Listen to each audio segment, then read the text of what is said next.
SB 69 is another extension of a policy that has directly supported private sector investment into renewable energy projects in Alaska. Beginning in 2010, Alaska began exempting independent power producers from additional regulations under the RCA if they generated energy entirely from renewables and they were a project smaller than 65 megawatts. They sold only to a regulated public utility, and the project did not receive either state tax or grants, tax credits or grants.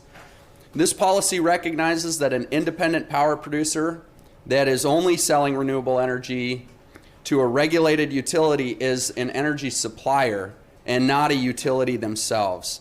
Consumers are protected because the power purchase agreement and other agreements between the IPP and the public utility are already regulated and considered by the RCA. Exempting IPPs under these narrow conditions essentially ensures that there isn't duplicative regulations which add cost and create delays and burdens and discourage potential investors from these projects. Mr. President, since the policy was enacted, we have seen SERI construct Fire Island and companies like Renewable IPP construct and prepare to expand their footprint in the Mat-Su and their Willow projects, Houston Solar Project.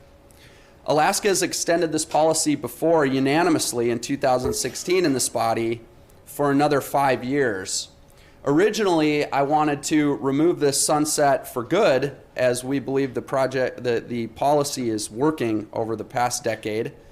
As we all know, 5 years is nothing in the life cycle of a project.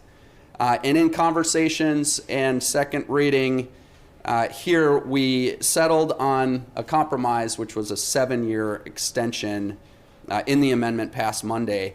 Mr. President, I introduced a clean extension of this policy because I strongly support an all of the above energy strategy, and I believe the best way we can encourage investment, private sector development in renewable energy is by stopping excessive and overburdensome regulations and continuing what has worked for more than a decade, and I would appreciate members' support for SB 69. Thank you.